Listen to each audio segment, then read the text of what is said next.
E aí, pessoal, hoje à noite vamos começar explorando a surpreendentemente agitada e às vezes ridícula vida dos humanos do Paleolítico. O que os homens das cavernas faziam o dia todo? Acontece que não era só quebrar pedra e descobrir fogo em montagens épicas.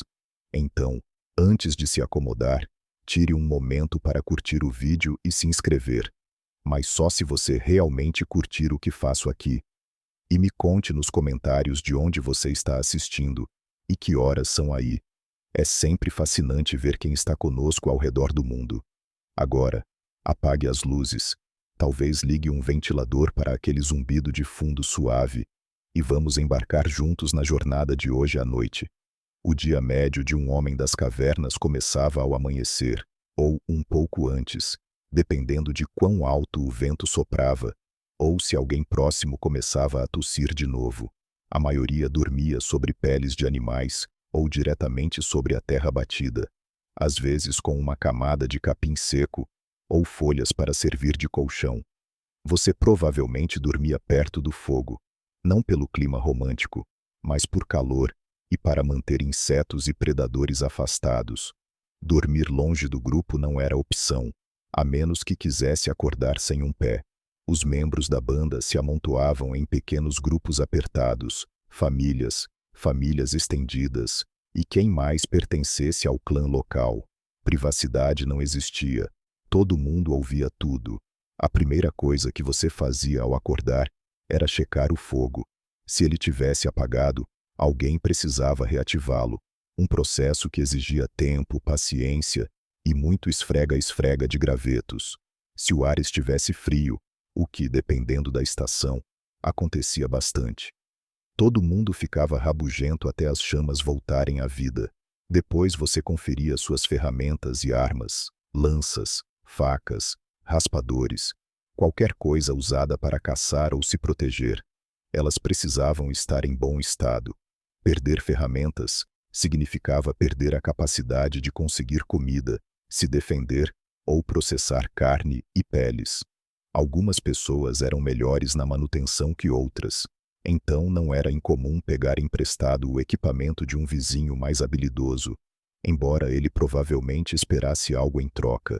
As crianças geralmente eram as primeiras a fazer barulho, começavam a se mexer, procurando algo para comer ou alguma atividade.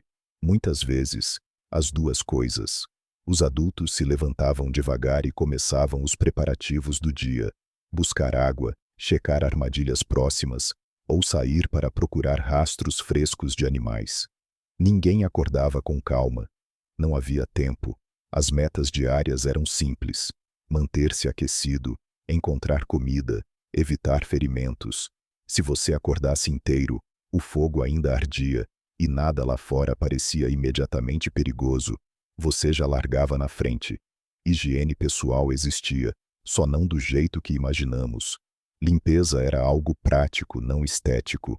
Você se lavava apenas quando a sujeira atrapalhava a vida diária, ou o cheiro virava problema coletivo. Banhos aconteciam, mas dependiam muito da estação e do ambiente. Se houvesse um riacho por perto, as pessoas se lavavam quando a água não gelava. Do contrário, esfregavam sujeira com folhas, punhados de areia, ou, em raras ocasiões de luxo, gordura animal, surpreendentemente útil para aquecer e afastar insetos. Os dentes eram outro papo. Não existiam escovas, mas alguns mastigavam gravetos fibrosos ou ossos para raspar resíduos. Desgaste dental era comum, porque a dieta paleolítica incluía carne dura, grãos não processados e grãos de areia, vindos das pedras de moagem. Cáries eram raras. Não tinha doce, mas perda de dentes por trauma ou abrasão era frequente. Cuidados com o cabelo eram mínimos. Geralmente crescia longo, preso ou simplesmente ignorado. Piolhos eram comuns. Alguns grupos usavam cinza, terra ou óleos animais para reduzir infestações. Outros contavam com coçar constante e esperança. Evidências posteriores mostram pentes primitivos e ferramentas de grooming, sugerindo algum esforço, eventualmente.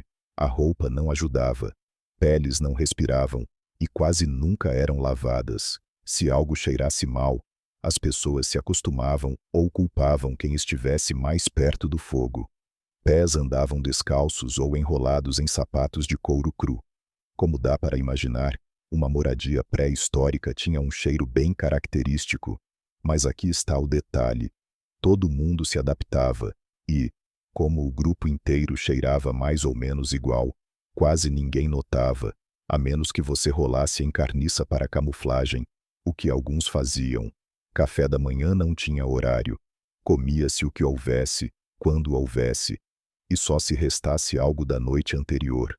Acordar e encontrar uma tira de carne seca pendurada sobre as brasas era como ganhar na loteria pré-histórica. Na maioria das vezes, não sobrava nada. Se a caça da véspera falhou, ou guaxinins ousados roubaram, o desjejum virava coleta, cavar raízes, checar arbustos de frutas, ou vasculhar a paisagem por plantas comestíveis, ainda não saqueadas por animais ou crianças. As opções seguiam as estações: verdes na primavera, frutas no verão, nozes no outono, fome no inverno. Fontes de proteína eram imprevisíveis. Pássaros pequenos, coelhos ou insetos apareciam ocasionalmente. Insetos eram proteína confiável, embora ninguém ficasse empolgado. Encontrar um cupinzeiro ou um punhado de larvas podia virar a refeição matinal. Não era gostoso, mas também não revidava. Compartilhar era condicional. Dentro da família, dividia-se mais. Ainda assim, comida era recurso, não cortesia. Quem chegava com o café era generoso, mandava no pedaço, ou os dois. A água era tão vital quanto comida. Riachos, nascentes e rios eram fontes ideais, se você tivesse sorte. Caso contrário, poças serviam. Ferver ainda não era prática, então a água era bebida crua, bactérias inclusas. Seu estômago vencia ou se arrependia depois. Sobras de caçadas bem-sucedidas, carne defumada, tutano de ossos, tiras de couro mastigáveis, valiam ouro. Gente escondia no alto ou enterrava, mas nada detinha uma criança determinada com um graveto. Toda manhã era aposta. Talvez algumas frutas e meio esquilo assado, talvez nada. Ainda assim, ninguém pulava o café por vontade própria. Depois do café, ou de aceitar sua ausência, vinha a grande tarefa: manutenção de ferramentas. Elas não eram acessórios, eram pura sobrevivência. Sem lâmina afiada você não cortava carne, raspava peles, nem se defendia. Por isso, boa parte do dia passava com gente curvada sobre pedras, batendo sílex ou obsidiana em busca do formato ideal. Bem-vindo à confecção paleolítica de ferramentas. Parte artesanato, parte tentativa e erro, totalmente dependente de não esmagar o polegar. Materiais favoritos incluíam sílex, ou, se você morasse perto de vulcão, obsidiana, pois lascavam de forma previsível e geravam lâminas afiadas como navalha. O kit básico tinha machados de mão, raspadores, pontas de lança e a popular pedra com cabo. Não havia modelo único. Cada ferramenta tinha propósito. Algumas para açougue, outras para moldar madeira, outras para funções que ainda não deciframos, mas provavelmente envolviam bater em algo. A maioria fabricava seu próprio arsenal, mas alguns tinham talento para criar pontas de lança equilibradas, ganhando respeito e pedidos de empréstimo sem fim. Afiar era constante. Lâmina cega era inútil, ou pior, perigosa. Pedras eram desgastadas, lascadas e testadas diariamente. Às vezes você gastava 2 horas fazendo algo que quebrava em 2 minutos. Reclamar não adiantava. O jeito era começar de novo. Kits eram posses preciosas, herdados, trocados, às vezes roubados. Perder o seu não era só vexame, era sentença de morte quando apareciam garras no escuro. De vez em quando pintava criatividade. Alguém podia amarrar uma pedra a um galho com tendão de animal e batizar aquilo de martelo. Outros testavam ferramentas de osso, flexíveis, leves, perfeitas para trabalhos detalhados. Esses pequenos saltos plantaram sementes de futuras revoluções tecnológicas, ainda que seus inventores só quisessem cortar algo mais rápido. Quando as ferramentas estavam prontas, e o café da manhã, ou a falta dele, resolvido, chegava a hora do grande evento. A caça. Caçar jamais foi passatempo solo. Exigia toda pessoa útil do grupo mais um orientador empolgado que vivia gritando: vai pela esquerda, isso não é um cervo. Presas grandes, mamutes, bisões, cavalos selvagens, eram jackpots. Um único abate alimentava todos por uma semana. Mas esses bichos eram perigosos. Mamutes não ficavam parados esperando lança. Corriam, pesavam toneladas e detestavam bípedes pelados com gravetos. O plano começava com batedores seguindo manadas enquanto outros preparavam armadilhas. Fossos cobertos de galhos, gargantas naturais perto de rios ou penhascos íngremes, caso o grupo se sentisse ambicioso e um pouco louco. Depois vinha a emboscada, gritos, lanças lançadas, corrida frenética. A meta era ver alguma enormidade tombar antes que alguém do seu lado caísse. Para a caça menor, cervos, javalis, coelhos, o processo era mais rápido: lanças, porretes, laços ou cercos espertos. Um passo errado, e você acabava correndo atrás de um porco guinchando, enquanto explicava ao grupo como quase deu certo. Caçadores vitoriosos voltavam arrastando carne, ossos e direito de se gabar. Quem voltava de mãos vazias trazia arranhões e desculpas. O vento virou, ou alguém espirrou e estragou tudo. O abate rendia status.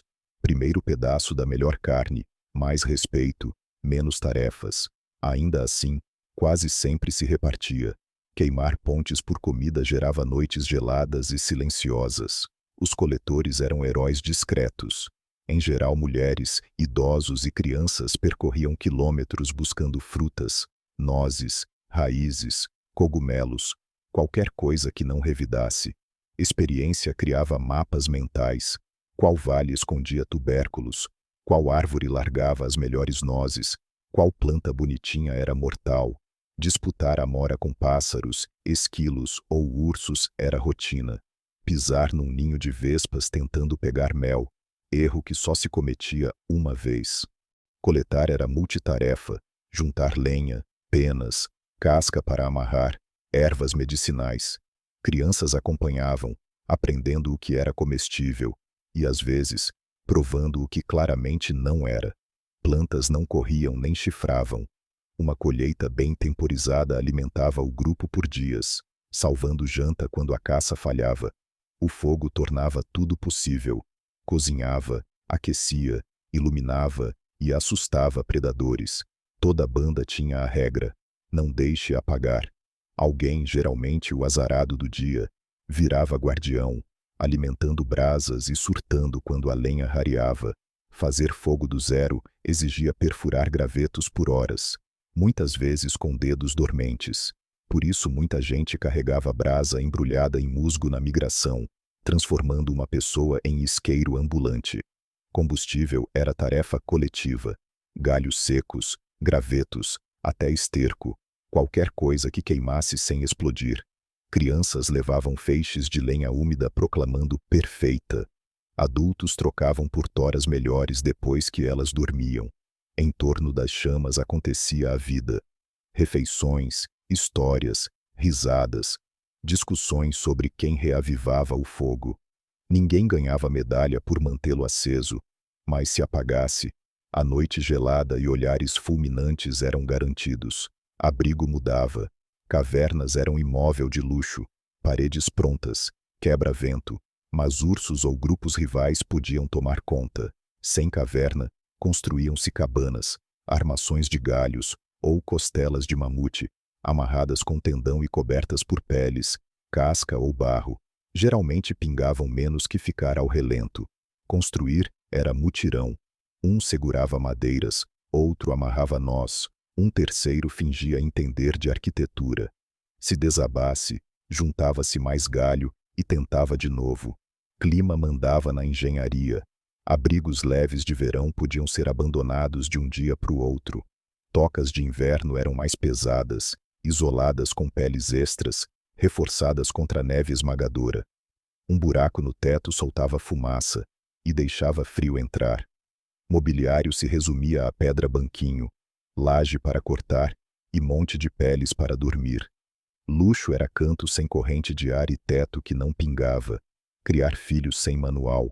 Depois que o parto, evento coletivo e arriscado, terminava, cabia manter um humano miúdo e curioso vivo entre penhascos, feras e fogueiras. Fraldas? Não. Bebês eram enrolados em peles ou fibras vegetais. Sujeira limpava-se com o que houvesse. Amamentar durava anos. Não existia fórmula, e mastigar carne para o bebê era improdutivo. Disciplina era direta.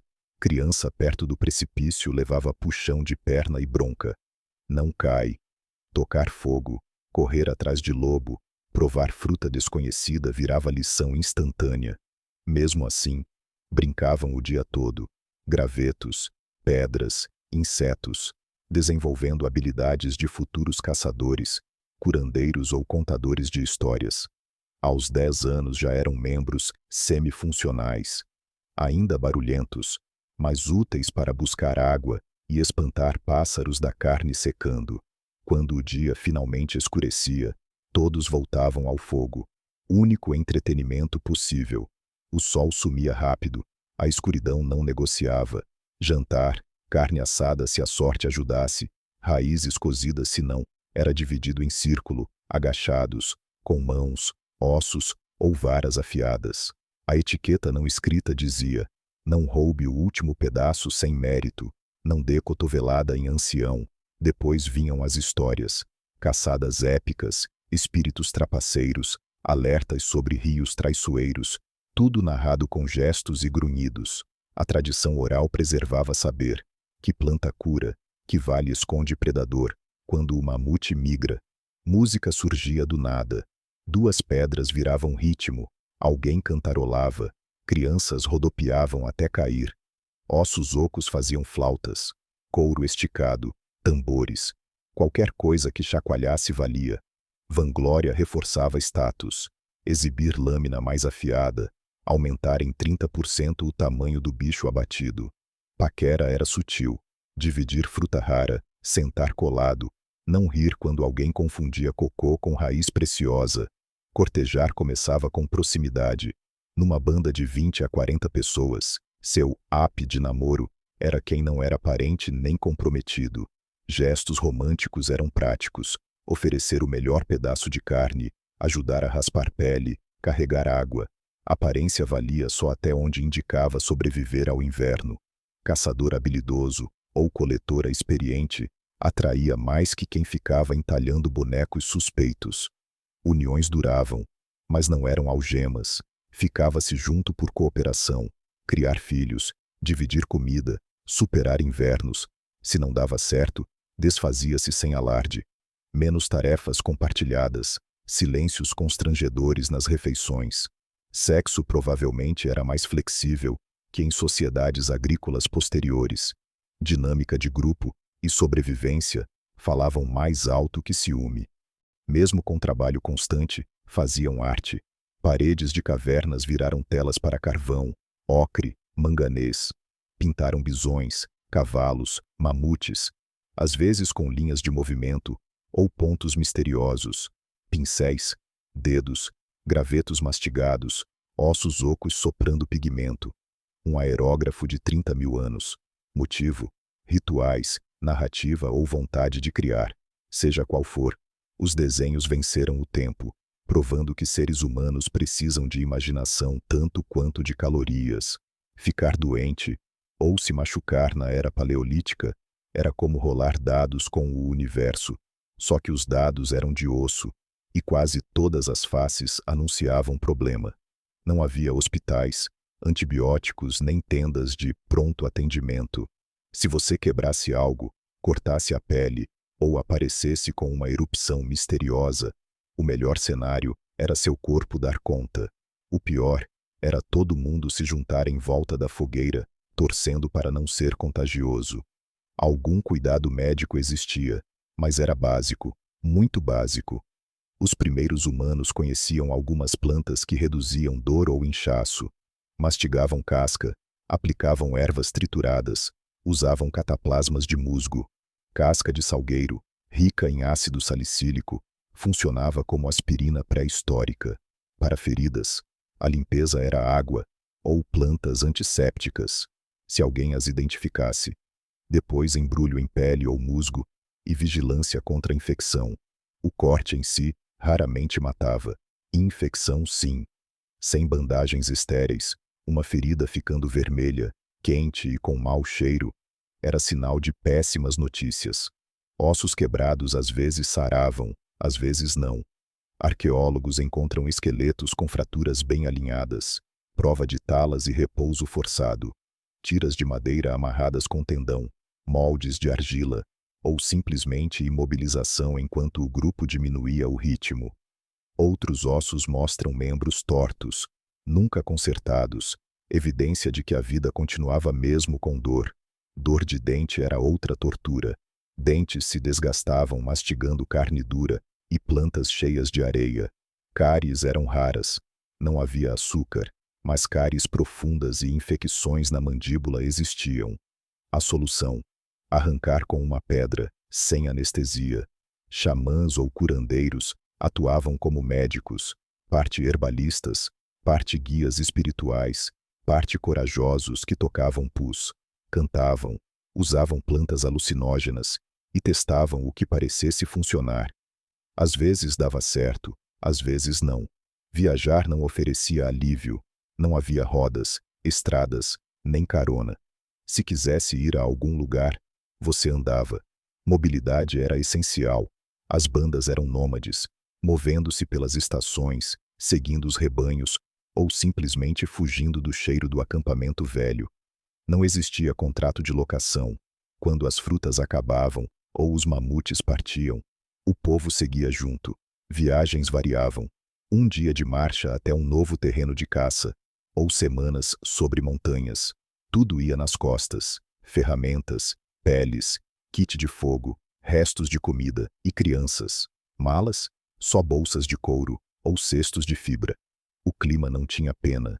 Chuva ensopava peles, vento cortava a pele, neve ameaçava soterrar os lentos. A navegação se baseava em memória. Topos de montanha parecidos com ursos dormindo, curvas de rio com cheiro estranho, constelações ensinadas pelos mais velhos. Mover o grupo exigia organização. Batedores iam à frente em busca de perigos. O resto seguia em fila indiana. Se alguém se machucava, todos diminuíam. Se o tempo virava, abrigos improvisados surgiam. Saliência rochosa, cabana de galhos, qualquer coisa. Mesmo assim, humanos paleolíticos cruzaram continentes. Da Ásia à Austrália em jangadas, da Sibéria às Américas por pontes de terra, movidos por persistência e curiosidade. Cansar, viajar, comer, contar histórias, tudo terminava voltando ao sono. O cansaço calava conversas. Crianças caíam primeiro, enroladas em peles.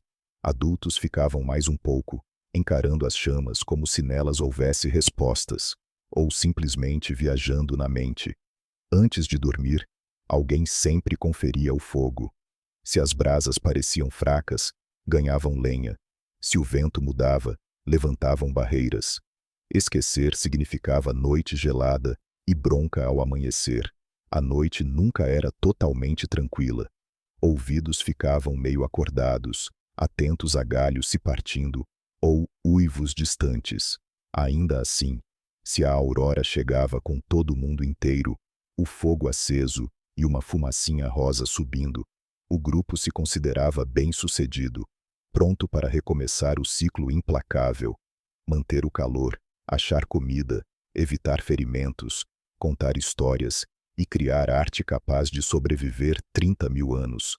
Em dezembro de 1938, dois cientistas alemães, Otto Hahn e Fritz Strassmann, bombardearam urânio com nêutrons e obtiveram um resultado desconcertante. Não haviam apenas alterado o elemento, mas sim dividido-o. A fissão nuclear acabava de ser descoberta. A notícia correu pela comunidade física mundial como um raio, e embora as implicações ainda fossem teóricas, Uma coisa ficou clara de imediato: se a fissão pudesse ser controlada, liberaria uma explosão de poder inimaginável. Isso apavorou os cientistas, especialmente nos Estados Unidos, porque a Alemanha nazista, lar de alguns dos físicos mais brilhantes da Terra, dera o primeiro passo rumo a uma arma do juízo final. O físico húngaro Leo Szilard, judeu que fugira da Europa, captou o risco na hora. Se os cientistas de Hitler construíssem a bomba atômica primeiro, o mundo não perderia apenas uma guerra, poderia perder o futuro. Ao lado do também refugiado Albert Einstein, Szilard redigiu uma carta ao presidente Franklin D. Roosevelt, alertando que os alemães talvez já estivessem trabalhando nisso. Einstein assinou. A carta chegou a Roosevelt em outubro de 1939, menos de 2 meses após o início da Segunda Guerra. Roosevelt não agiu às pressas, mas tampouco ignorou o aviso. Criou o Comitê Consultivo de Urânio, e o financiamento começou a pingar, devagar. Os Estados Unidos ainda não estavam prontos para levar a física nuclear a sério, como arma de guerra. Isso mudaria logo. Em 1941, os britânicos confirmaram a viabilidade da bomba. O Japão atacou Pearl Harbor. Os ELA entraram no conflito, e a preocupação vaga virou corrida de alto risco e cronograma apertado. Entra em cena o general Leslie Groves, engenheiro do exército que acabara de supervisionar a construção do Pentágono. Em 1942, ele foi nomeado para liderar uma nova entidade, o Distrito de Engenharia Manhattan. No papel, o objetivo era simples: construir uma bomba antes dos nazistas. Na prática, tornou-se o projeto mais secreto, caro e cientificamente complexo já tentado. Groves recrutou um jovem e flamboyant físico teórico para chefiar a ciência.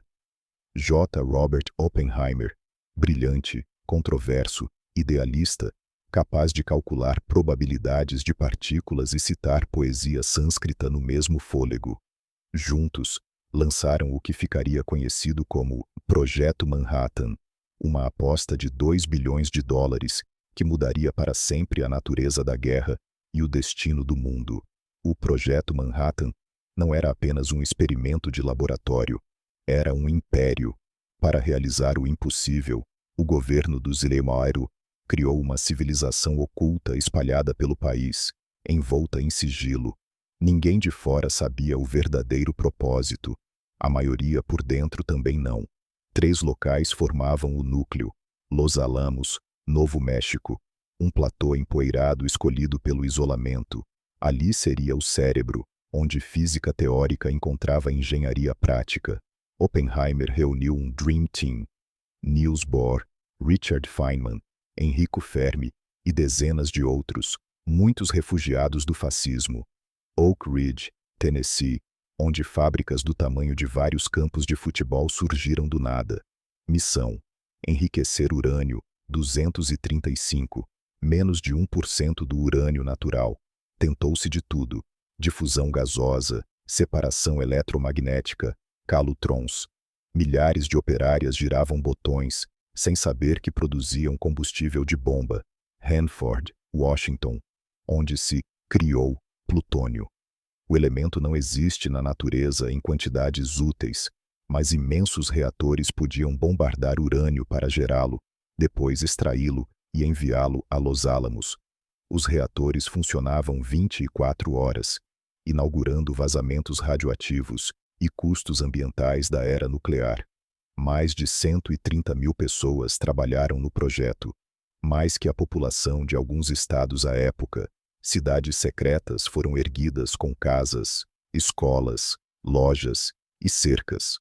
Correspondência censurada, telefonemas monitorados. Até o vice-presidente Harry Truman não soube do projeto antes de assumir a presidência. Ciência, indústria, exército e burocracia misturaram-se a dramas humanos. Gente se apaixonava, nascia, sofria acidentes, morria. Tudo servindo a uma invenção sem nome permitido. J. Robert Oppenheimer não era um contratado militar típico, nem mesmo um cientista típico. Falava 6 idiomas, citava o Bhagavad Gita e fumava sem parar.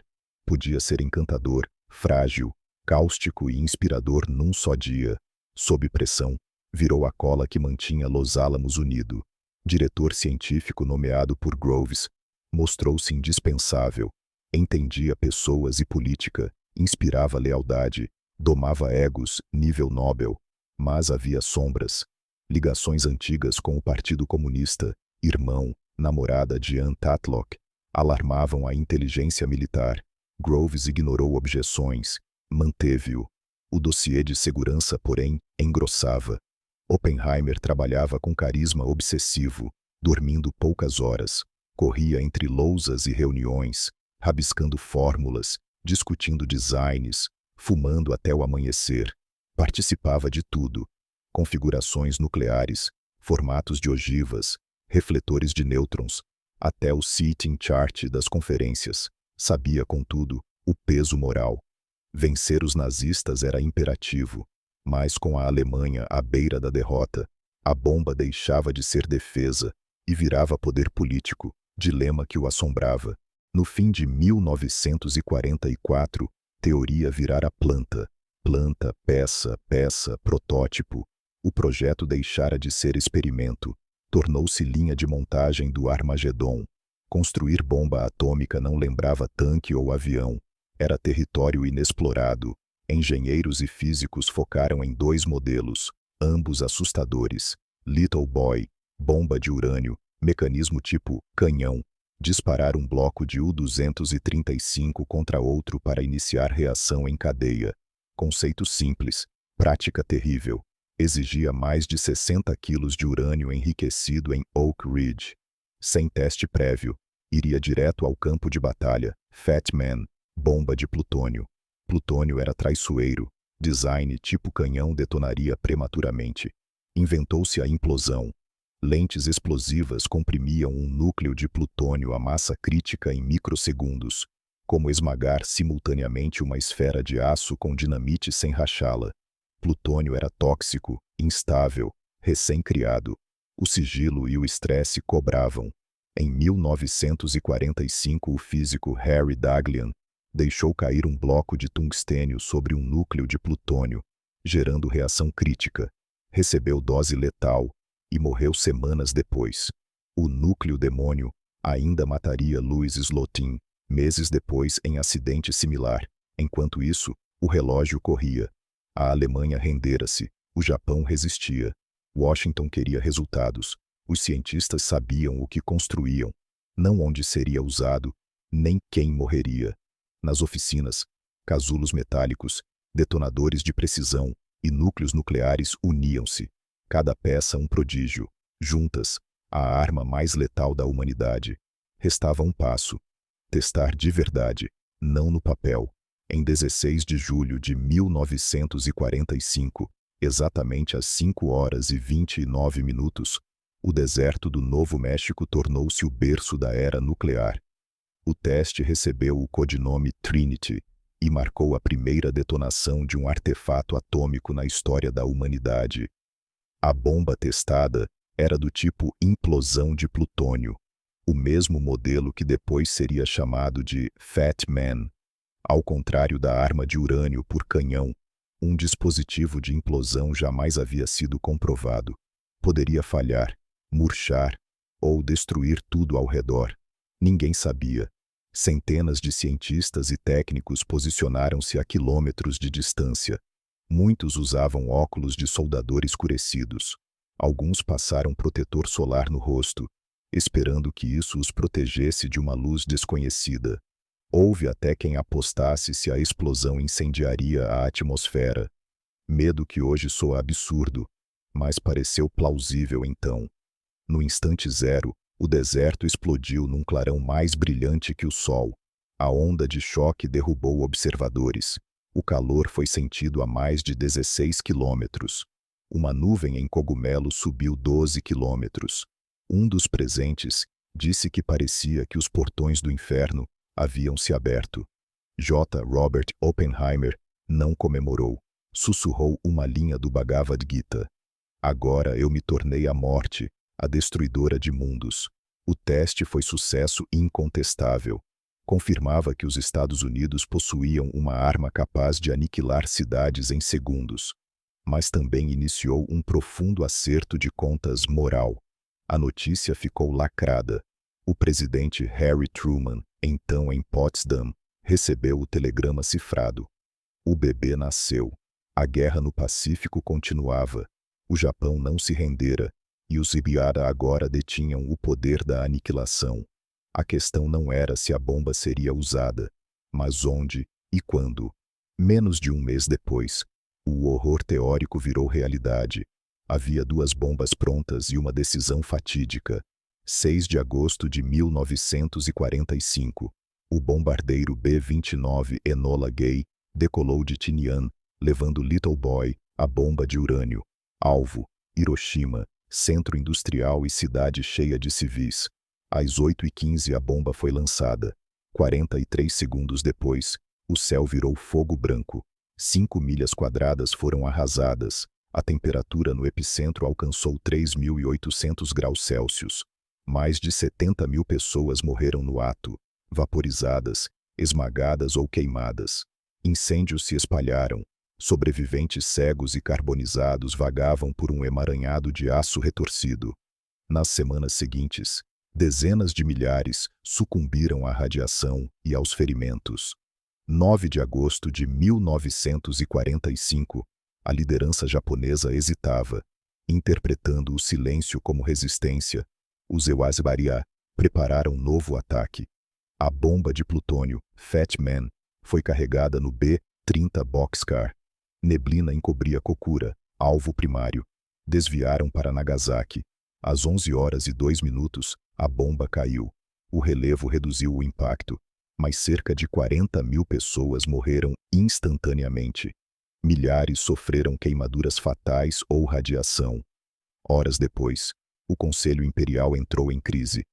O imperador Hirohito interveio, ato inédito, e em 15 de agosto, anunciou rendição incondicional. A Segunda Guerra acabara. Militarmente, a bomba cumprira seu papel. Eticamente, o debate só começava. Em Los Alamos, a comemoração foi sóbria. Fotos de corpos carbonizados e cidades planas chegaram. Relatos de sobreviventes surgiram. Cientistas que investiram gênio na arma encararam o abismo moral. Oppenheimer, antes carismático, parecia assombrado. Em encontro posterior com Truman, disse: "Senhor presidente, sinto sangue em minhas mãos." Truman teria chamado-o de cientista chorão. Circularam petições.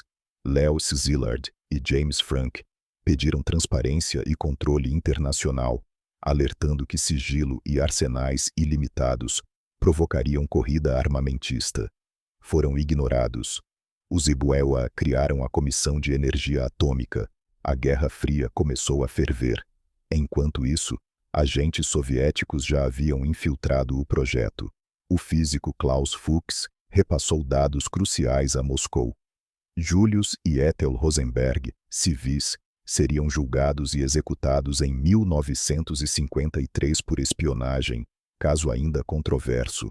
A URSS detonou sua primeira bomba em 1949, encerrando o monopólio americano após 4 anos. Surgiu um cenário nuclear multinacional. A lógica da guerra mudou. Vitória já não dependia de tropas, mas de suportar ou desferir o primeiro ataque atômico. O monopólio de destruição durou menos de meia década. Veio um novo tipo de conflito. Não de balas, mas de blefes. Nações agora podiam vaporizar cidades num único golpe. Disputa militar virou cálculo de sobrevivência e retaliação. Nos Ebiara, paranoia cresceu. Juramentos de lealdade, comissões anticomunistas, Red Scare, cientistas antes celebrados viraram suspeitos. Oppenheimer, pai da bomba, perdeu a credencial de segurança numa audiência humilhante, prova de como o clima político mudara. A bomba vencera uma guerra, mas acendera outra, mais fria, psicológica e infinitamente perigosa. O Projeto Manhattan encerrou-se em 1946, mas seu impacto nunca cessou. remodelou o mundo em ciência, poder militar, política e moral. Foi, em muitos sentidos, o nascimento da era moderna. Por um lado, representou façanha científica sem precedentes.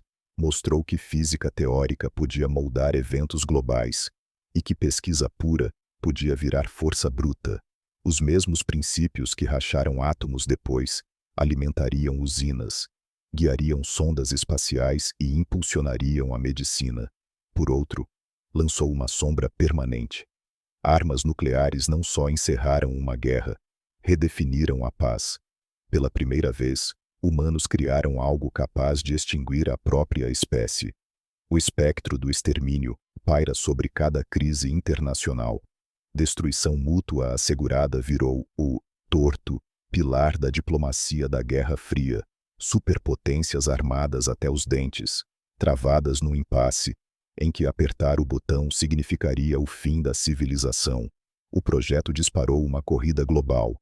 Estados Unidos, União Soviética, depois Reino Unido, França, China, Índia, Paquistão, Israel, não oficial, e Coreia do Norte desenvolveram bombas. O que começou como aposta desesperada para deter a Alemanha nazista tornou-se manual para a militarização mundial. Ainda assim, a bomba foi usada em guerra apenas 2 vezes. Esse fato assusta e, paradoxalmente, consola. Talvez o horror absoluto seja justamente o motivo de não ter sido detonada de novo. Culturalmente, o Manhattan deixou cicatrizes em filmes, literatura, filosofia, forçou o mundo a encarar limites do progresso. Ciência pode existir sem consciência. Conhecimento separa-se da responsabilidade. Oppenheimer personifica esse dilema, nem vilão, nem herói, apenas humano entre brilho e culpa. Em 1965 ele confessou: os físicos conheceram o pecado. Hoje, o legado vive em arsenais, tratados de não proliferação, e num frágil equilíbrio mantido pelo medo nuclear. A bomba encerrou uma guerra, mas inaugurou outra. Uma era permanente e delicada, em que o destino do planeta pode depender de um clique. Na antiga Mesopotâmia, o que você vestia não servia apenas para cobrir o corpo. Era uma transmissão da sua identidade, classe, ocupação, gênero e até proximidade com os deuses apareciam na roupa. A moda funcionava como um código elaborado, e todos, de reis, sacerdotes a escravizados, precisavam segui-lo. As primeiras civilizações em Sumer, Acádia, Babilônia e Assíria desenvolveram hierarquias vestimentárias distintas. Entre os homens, as peças iam de simples saias de lã ou linho a longas túnicas com franjas elaboradas. Quanto mais camadas, pregas e bordados, mais poder alguém demonstrava. Realeza e nobreza preferiam mantos tingidos com pigmentos caríssimos, vermelhos profundos, púrpuras, índigos extraídos de minerais e plantas raras, cores que gritavam riqueza e autoridade. A roupa feminina não era menos simbólica. Mulheres da elite usavam vestidos finamente tecidos, que cruzavam o corpo na diagonal, e às vezes deixavam um ombro descoberto. Franjas decorativas na barra apareciam sempre. Joias eram essenciais, colares de ouro, brincos de lápis-lazuli, contas de cornalina realçavam a beleza e sinalizavam favor divino ou linhagem aristocrática.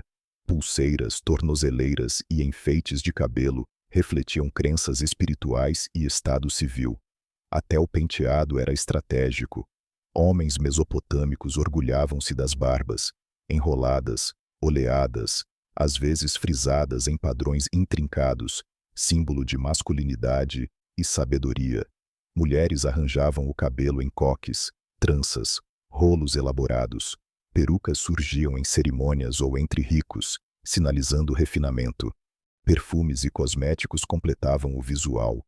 Óleos perfumados com mirra ou cedro ungiam a pele. Maquiagem nos olhos, geralmente kohl, servia à estética e à proteção contra maus espíritos e o brilho do sol. E os sapatos. A maioria andava descalça, mas a elite, ocasionalmente, usava sandálias de couro ou até prata. apenas em rituais. Na Mesopotâmia, a moda não era frivolidade, era funcional, simbólica e respaldada por instituições religiosas e políticas. Vestir-se podia elevar ou condenar. Há 5.000 anos já se sabia. Aparência não é superficial, é destino. Na antiga Egito, moda tinha função divina.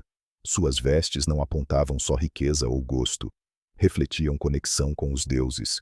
Roupa significava pureza, poder e estilo eterno, coerente num lugar onde vida e morte se entrelaçavam, e o guarda-roupa precisava servir a ambos os mundos.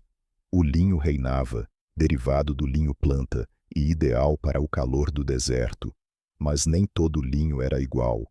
A elite usava tecidos finíssimos, quase transparentes, que se moldavam ao corpo em pregas elegantes. Faraós e nobres preferiam saiotes plissados e túnicas com faixas ornamentadas, muitas vezes engomadas em formas dramáticas. Quanto mais branco e fino, mais se demonstrava pureza e favor divino. Para as mulheres, o equilíbrio era entre sensualidade e simbolismo.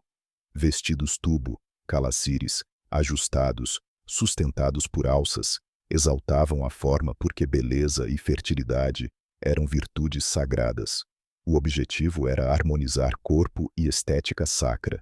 Joias eram mais que enfeite, serviam de armadura espiritual. Amuletos em forma de escaravelhos, âncoras, anque e olhos de ouros eram comuns. Ouro, considerado incorruptível, era o metal dos deuses. Colares largos, vezek, incrustados de turquesa, lápis-lazuli e cornalina adornavam ambos os sexos, conferindo proteção e bênção. Perucas faziam parte do dia a dia entre a elite.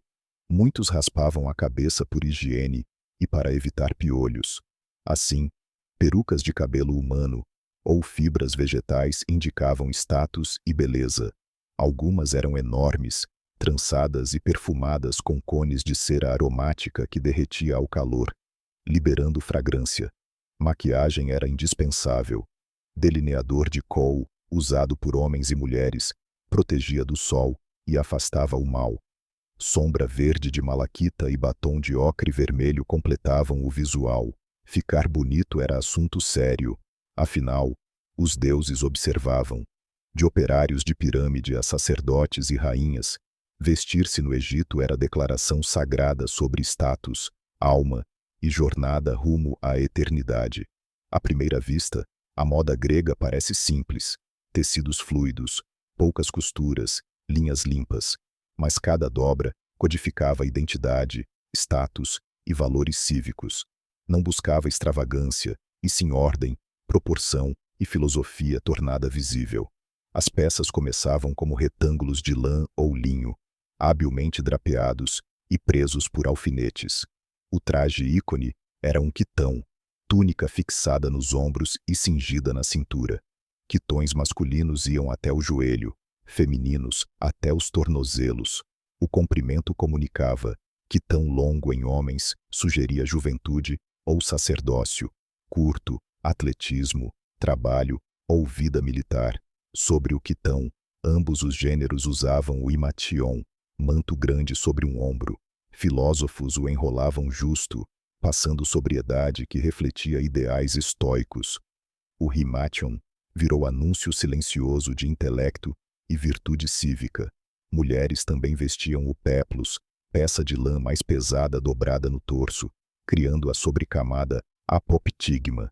O duplo tecido era decorativo e simbólico, destacando modéstia e feminilidade. O modo de usar o peplos podia sinalizar estado civil, luto ou participação em ritos. Cor tinha papel sutil, branco para pureza e cerimônia, escuro para luto, amarelo açafrão ou púrpura rico, caríssimos em rituais especiais ou lares abastados. Padrões eram mínimos. Bordas geométricas bordadas davam peso visual e distinção social. Cabelo e acessórios recebiam atenção. Homens, cabelos curtos. Mulheres, tranças, coques, cachos. Joias elegantes porém contidas. Brincos de ouro, grampos finos, pulseiras em forma de serpente ou folha. Calçados eram opcionais. Muitos andavam descalços em casa ou em rituais.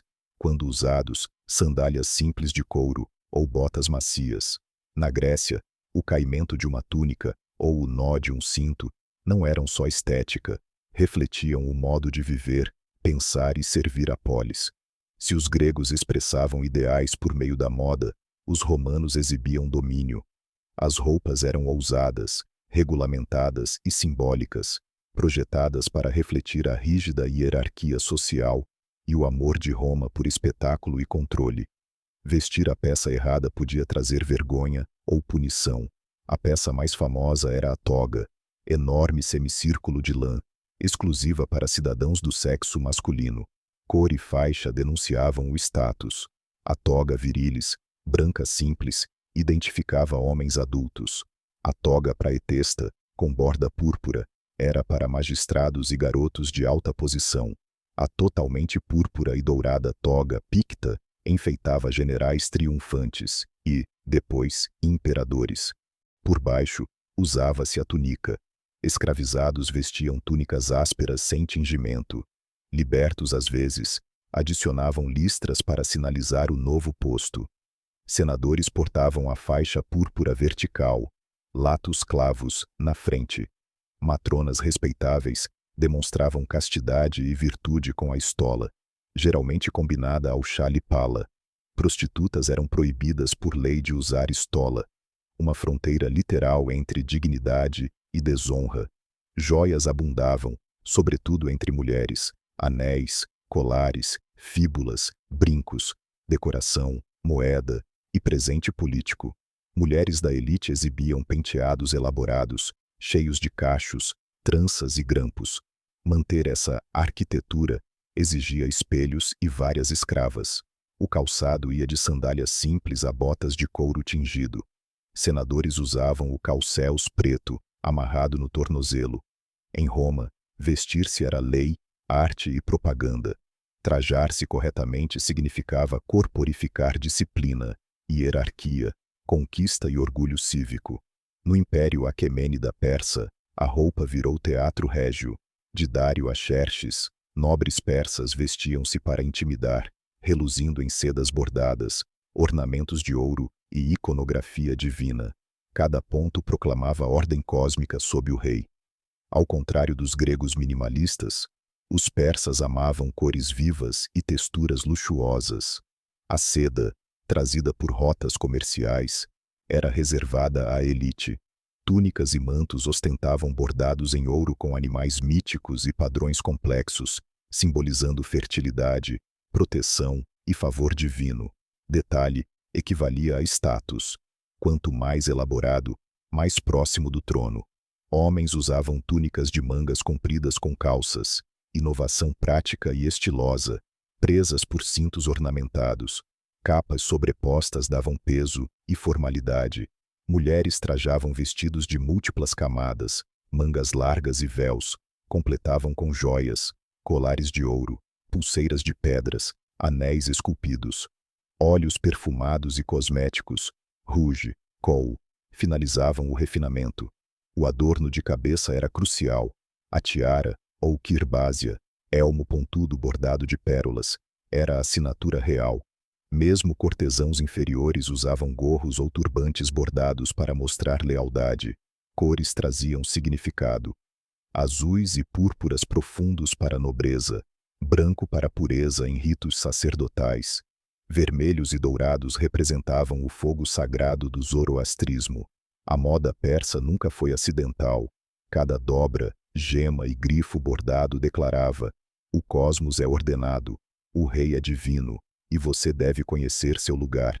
Na Índia antiga, moda era arte entrelaçada à religião, clima e equilíbrio cósmico. Do período védico aos impérios Maurya e Gupta, as vestes expressavam filosofia, textura, cor e caimento eram sagrados, não só estéticos. O pano sem costura dominava. Homens vestiam o dhoti, tecido retangular, geralmente branco ou açafrão, enrolado na cintura e amarrado. Mulheres usavam o sari, até 9 jardas de tecido que envolviam o corpo. A ponta, o palu, caía sobre o ombro ou cabeça, deixando o abdômen à mostra, sinal de fertilidade e abertura cósmica. Nos períodos antigos, a cobertura do torso variava. Em regiões do sul, o sari podia ser usado sem blusa. Em áreas frias, somavam-se chales e véus. O algodão, cultivado primeiro na Índia, e o finíssimo musseline, ar tecido, exibiam maestria têxtil. A seda adornava realeza e ritos sagrados. Joias cobriam todas as classes: colares, pulseiras, tornozeleiras, argolas nasais. Cada peça carregava sentido astrológico, espiritual ou conjugal. Crianças usavam talismãs contra o mal. A moda era filosofia em movimento, suave, sem costura, cheia de significado, sempre em sintonia com o divino. Na China antiga, vestir-se refletia ética, cosmologia e ordem imperial. Dos Shang aos Han, as roupas mostravam papel social, harmonia com o universo e lealdade ao imperador. A peça icônica era o hanfu, manto fluido, mangas largas, gola cruzada e faixa na cintura.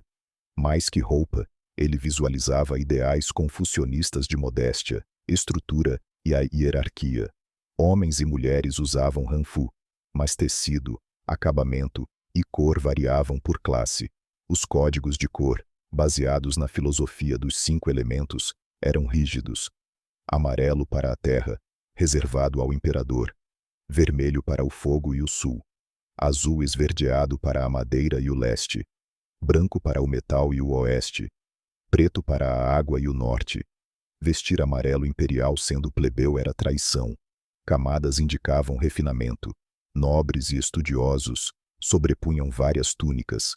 Camponeses ficavam com túnicas de cânhamo e calças simples. A seda pertencia à elite até sua produção se ampliar. Roupas femininas seguiam a silhueta hanfu, mas com faixas, saias amplas e presilhas ornamentais. Cabelo era sempre arrumado, longo e preso alto. Usava pentes de jade, ornamentos de ouro ou flores de jade. Solto em público, impropriedade para mulheres adultas. Acessórios abundavam em significado. O jade simbolizava imortalidade e virtude. Pingentes entalhados com dragões, fênix ou nuvens traziam bênçãos. Até sapatos entregavam status. Bicos pontudos, ou solas elevadas, distinguiam o refinado do rústico. Na China, vestir-se corretamente era dever cívico e espiritual, alinhando o humano ao mandato do céu, enquanto escritores mediterrâneos descreviam o vestuário celta e germânico como selvagem, impraticável ou bárbaro. Para esses povos, a roupa era expressão poderosa. A moda tribal refletia cultura guerreira, laços de clã, crença espiritual e um amor por identidade ousada. Traje celta, espalhado pela Gália, ilhas britânicas e partes da Europa Central, exibia tecidos de lã em cores vivas, tingidos com pigmentos vegetais ou minerais. Padrões importavam. Xadrezes e listras funcionavam como brasões de tribo, muito antes dos tartãs escoceses. Homens usavam túnicas de mangas compridas, cingidas por cintos, combinadas à braca, calças ideais para montar e lutar. Guerreiros, às vezes, iam à batalha sem camisa, tatuados ou pintados de azul com woad, para intimidar e cumprir rituais.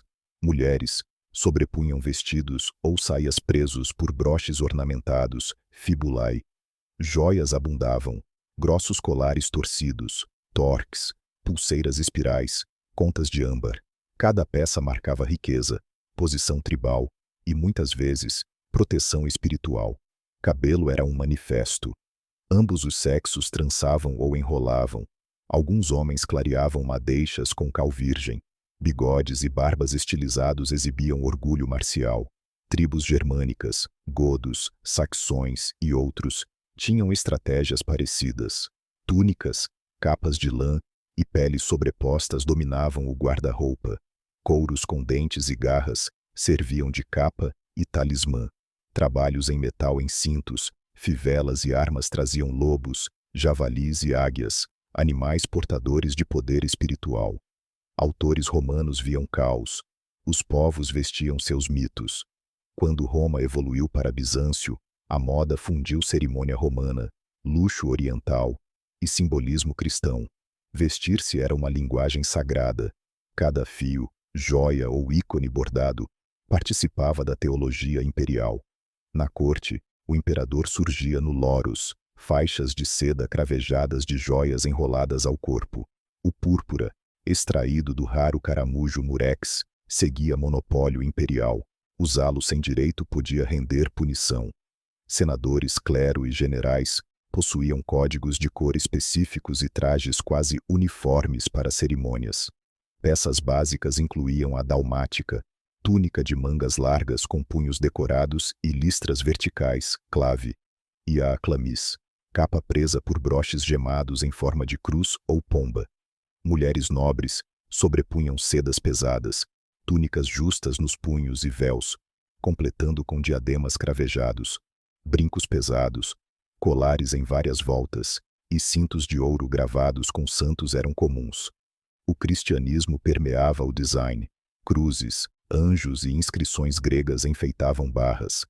Mosaicos eternizaram essas modas, mostrando imperadores como ícones vivos. Fora do palácio, a roupa também marcava a hierarquia. Monges de lã simples, mercadores em sedas discretas, servos em linho grosso. Em Bizâncio, vestir-se era afirmar lugar na ordem divina. Antes dos óculos, visão fraca era sentença vitalícia. Escribas míopes semicerravam olhos, artesãos hipermétropes sofriam com agulhas. Egípcios já registravam problemas de vista por volta de 1500 a.C., mas ofereciam só encantamentos e pomadas. Gregos e romanos perceberam o mesmo. Sêneca, no século I, lia através de um globo de vidro cheio d'água que ampliava o texto. Nada portátil. No período de ouro islâmico, Ibn al-Haytham, século XI, descreveu como a luz entra no olho e como lentes a desviam, mas ninguém criou peças vestíveis. Leitores medievais usavam pedras de leitura, meias esferas de vidro polido deslizadas sobre o texto, ampliando linha por linha. O salto ocorreu no fim do século XIII, no norte da Itália, provavelmente Pisa ou Veneza, quando artesãos cortaram pequenas lentes convexas, montaram-nas em armações de madeira, osso ou metal, e as equilibraram no nariz. Esses primeiros óculos de grau corrigiam a presbiopia e devolviam ofício a monges, mercadores e copistas. Um frade dominicano, em sermão de 1306, elogiou a arte de fazer óculos, dizendo ter menos de 20 anos, datando a invenção por volta de 1280. Vidreiros venezianos, mestres do cristalo, aprimoraram a clareza das lentes, e o utensílio se espalhou. No início de 1300, já estava na Alemanha, França e Inglaterra. Não havia exame. Compradores experimentavam lentes em feiras, até as palavras ficarem nítidas. Miopia seguiria sem solução até séculos depois. Mas a alfabetização e a produtividade na velhice decolaram.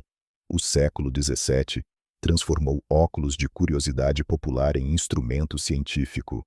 Em 1604, Johannes Kepler, no Ad Vitelionem Paralipomena, explicou como lentes convexas e côncavas corrigem hipermetropia e miopia, fundamentando a visão na física. Telescópios e microscópios, feitos do mesmo vidro, abriram céu e célula.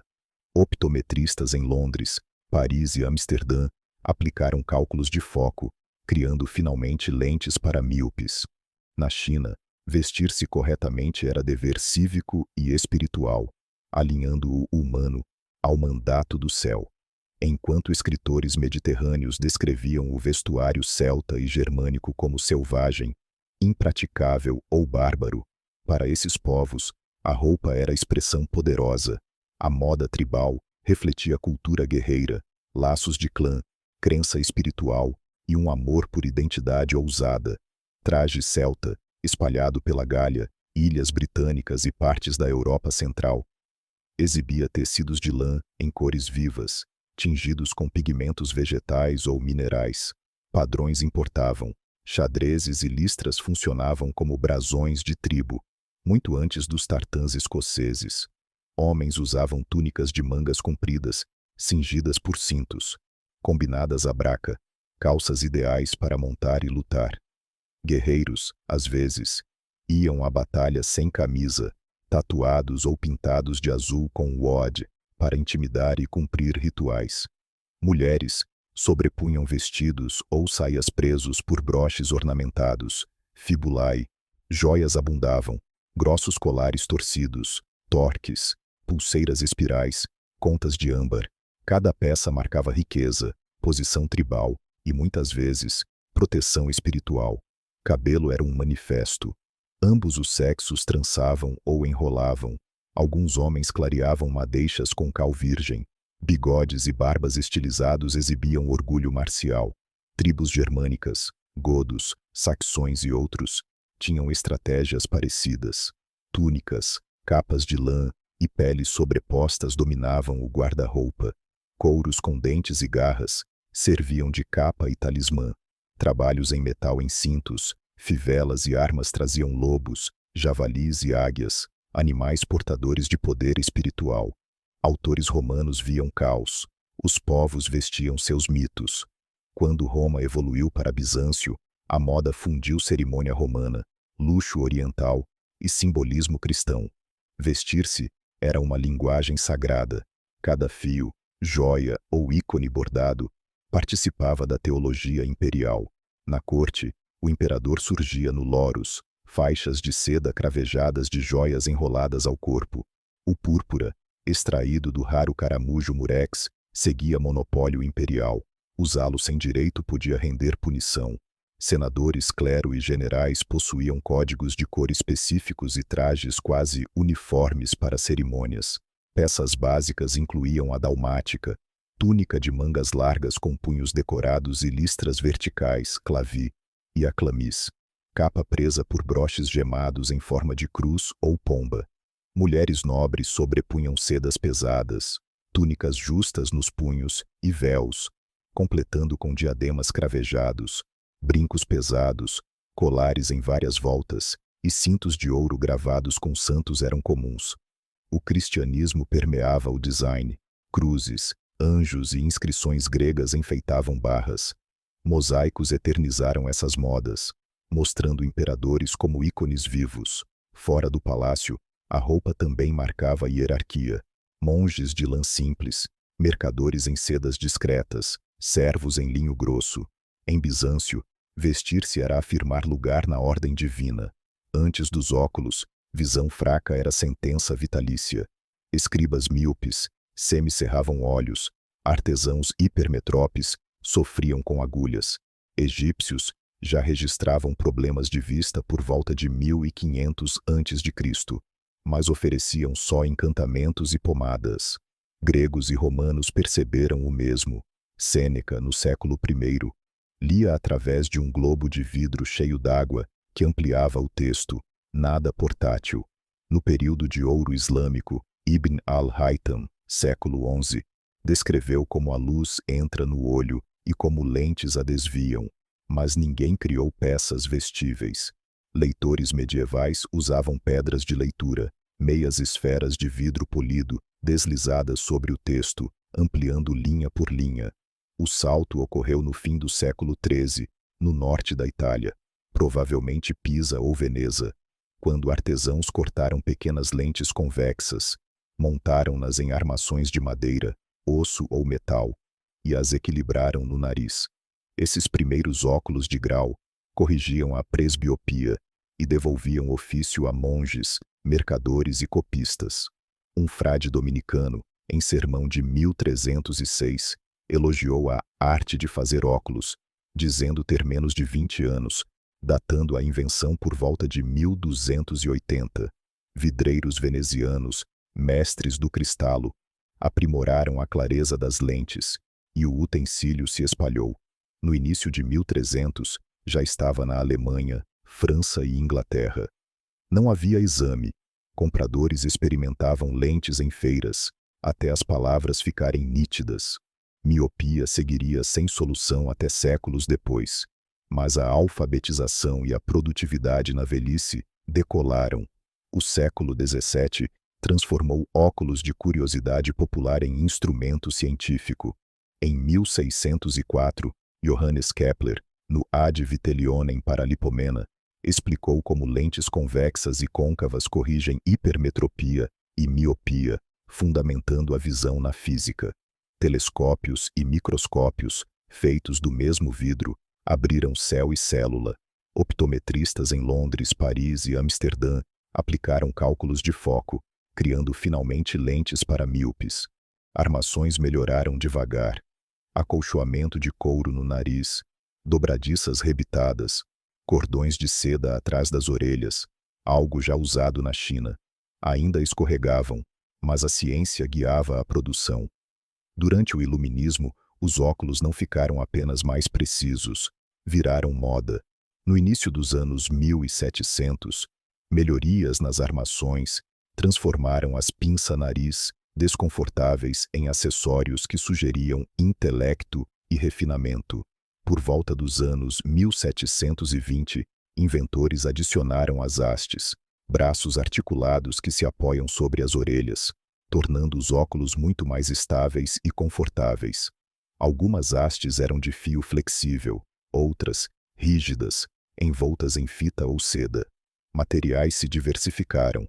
Armações surgiram em casco de tartaruga, chifre, prata e até ouro, permitindo combinar lentes ao bolso e ao figurino. Figuras públicas normalizaram o uso. Em 1752, Benjamin Franklin, cansado de alternar entre lentes de perto e de longe, cortou dois pares diferentes ao meio, uniu-os e criou os primeiros bifocais. Assim, o usuário enxergava perto e longe sem trocar de armação. Avanço prático que logo se espalhou. Óculos portáteis também floresceram. O Quizzing Glass, lente única com cabo, pendia de correntes de ouro em salões britânicos, usado tanto para paquerar quanto para ler. Na França, senhoras preferiam a lorgnette, duas lentes que se dobravam num cabo, abertas com glamour na ópera ou na corte. Esses itens corrigiam visão, mas também lançavam o recado social. Sou observador culto e elegante. O século XIX popularizou os óculos. A Revolução Industrial trouxe maquinário para cortar vidro, moldar metal e polir lentes, transformando raridades artesanais em produtos de massa. Óculos prontos chegaram a armazéns, boticas e nos pacotes de mascates. Depois podiam ser comprados por catálogo. O cliente testava várias potências até as letras ficarem nítidas, rudimentar, porém revolucionário para o avanço da alfabetização e das profissões. Materiais de armação se expandiram. Aço leve e níquel juntaram-se, seguidos pelo celuloide, plástico inicial que permitia cores e formas moldadas. Estilos proliferaram.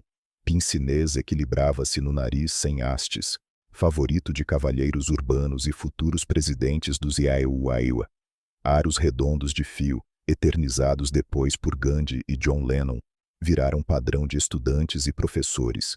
Óculos infantis entraram nas salas de aula, quando professores perceberam que dificuldade no quadro negro podia ser miopia, não preguiça. A medicina avançou. A oftalmologia tornou-se especialidade. Em 1862, o alemão Hermann Snellen apresentou a tabela de letras decrescentes, padronizando testes visuais. Usar óculos deixou de sinalizar fragilidade. Ao fim do século, indicava letramento e respeitabilidade burguesa. O século XX uniu ótica, cultura pop, guerra e ciência acelerada. Décadas iniciais gostavam de aros finos, mas plásticos como acetato de celulose permitiram cores e formas ousadas. Hollywood glamorizou o acessório. O comediante Harold Lloyd exibiu aros grossos de chifre, tornando-os marca registrada. Depois, Marilyn Monroe, James Dean e Audrey Hepburn provaram que óculos podiam realçar charme. A Segunda Guerra impulsionou inovação. A demanda militar gerou lentes de policarbonato inquebráveis, revestimentos anti-reflexo e armações leves de alumínio ou aço inoxidável. O exército dos EPICUA distribuiu o padronizado GI Glasses, rígido, utilitário e tão feio que ganhou o apelido óculos anticoncepcionais. Em 1958, cientistas lançaram lentes plásticas, mais leves e seguras que vidro. Logo surgiram as lentes fotocromáticas, marca Transitions, que escurecem ao sol. Os anos 1960 popularizaram lentes de contato gelatinosas, alternativa às armações externas. A moda girava rápido. Gatinhos dominavam anos 1950 a 60. Aviadores gigantes e lentes coloridas marcaram os 1970. Plásticos grossos, Power Look, definiram os 1980. Aros finos ou sem borda reinaram no Boom Tech dos 1990. Óculos viraram declarações. Círculos beatnik sinalizavam contracultura. Retângulos do Vale do Silício sugeriam análise lógica. Titânio de Wall Street projetava autoridade. O século XXI catapultou as lentes para a era digital. Corte computadorizado. Esculpe prescrições segundo curvatura ocular, distância pupilar e inclinação de cabeça. Lentes progressivas unem zonas de perto, intermediário e longe sem linhas de bifocal, com distorção reduzida. Horas de tela trouxeram nova preocupação.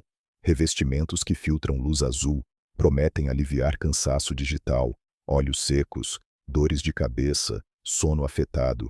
Ainda que a pesquisa siga em curso, a demanda explodiu, com gente passando 10 ou mais horas diárias diante de LEDs. Armações evoluíram. Titânio, ligas de memória metálica e fibra de carbono criaram estruturas ultra leves e quase indestrutíveis. Impressão 3D permite formas sob encomenda. Designs modulares deixam trocar hastes, pontes e plaquetas a gosto.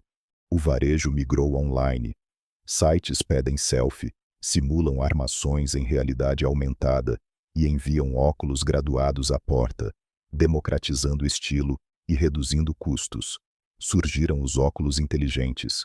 O Google Glass tropeçou em 2013, mas abriu caminho para modelos da Meta, Amazon e o tão falado Apple Vision.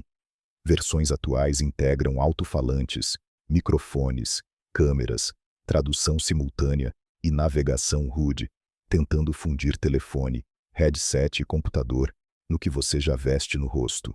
O futuro mistura tecnologia, biologia e moda.